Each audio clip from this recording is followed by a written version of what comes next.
মোৰ নাম শ্ৰী প্ৰমোদ দত্ত। মই ক্লাছ 7ত পঢ়োঁ।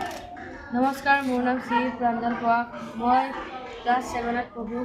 আমাৰ আজিৰ বিষয় ধাৰণাটো হৈছে উপঙা গোহালি। আমি গাঁৱৰ বা অঞ্চলত দেখোঁ যে পানী বাৰিষা হ'লে গৰু বা ছাগলীৰ তল ডুবি যোৱাৰ সম্ভাৱনা থাকে।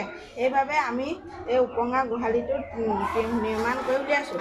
তাত আমি যেতিয়া পানী বাঢ়িব হয় তেতিয়া গোহালিটো ওপৰৰ পৰা তললৈ তলৰ পৰা ওপৰলৈ গুচি আহে। সেইবাবে আমি ইয়াত সকলো গৰু ছাগলী আমি সংৰক্ষণ কৰি থাকিব পাৰোঁ আৰু ইয়াত ঘাঁহ চাহ দিব পাৰোঁ। এই আমাৰ কোনো পানী বাৰিষা হ'লে ডাঙৰ কিবাকিবি হ'লে আমি আলি বা ক'ৰবাত গৰু ছাগলী সংগে থাকিব নালাগে। সেইবাবে আমি এই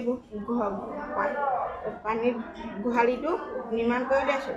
ইয়াত আমি পেলনীয়া প্লাষ্টিক যিটোৱে আমাৰ পৰিৱেশন নষ্ট কৰে, সেয়ে আমি ইয়াক বিচাৰি এনেকুৱা পানী বটলৰ নিচিনা বনাই আমি গোহালিটো নিৰ্মাণ কৰিছোঁ। যদি ইয়াত অলপ ভালকৈ বনোৱা হয়, ই আমাৰ বহুত কামত সুবিধা হ'ব।